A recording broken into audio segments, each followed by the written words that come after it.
বিশেষ গণবিজ্ঞপ্তির দাবিতে এনটিআরসি এর যেই ভবন রয়েছে এসকাডন গার্ডেনের সেখানে কিন্তু অবস্থান নিয়েছেন প্রার্থী। দর্শক আপনাদেরকে সরাসরি সংযুক্ত করেছি এসকাডন গার্ডেন থেকে, এবং যেখানে কিন্তু সকাল থেকেই দেশের বিভিন্ন প্রান্ত থেকে এসে জড়ো হচ্ছিলেন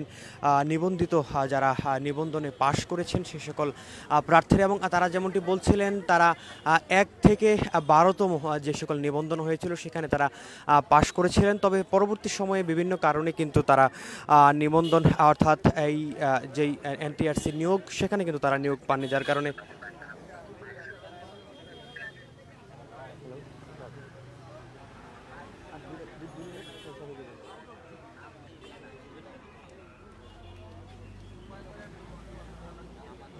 এই মুহূর্তে কিন্তু পুলিশ প্রশাসন কথা বলছিলেন এই আন্দোলনকারীদের সাথে। তারা বোঝানোর চেষ্টা করছিলেন তারা যেন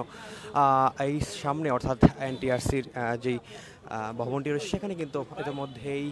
যে সকল নিবন্ধনধারী রয়েছে তাদের ভাইবা পরিচালিত হচ্ছে, যার কারণে তারা যেন এই স্থানটি ছেড়ে দেন, এবং সেই বিষয়টি নিয়ে পুলিশ প্রশাসনের সাথে কথা বলছিলেন এই আন্দোলনকারীরা। এবং তারা কিন্তু বোঝানোর চেষ্টা করে তাদের যে দাবি তারা বেশ কিছুদিন যাবৎ কিন্তু এই দাবিটি করে আসেন, এবং দীর্ঘ সময় ধরে তাদের এই আন্দোলন চলমান রয়েছে। তবে তারা যে দাবি সেই দাবির প্রেক্ষিতে কিন্তু কোনো ধরনের আশ্বাস এখন পর্যন্ত পাননি, এবং তারা বলছিলেন বিশেষ গণবিজ্ঞপ্তির মাধ্যমে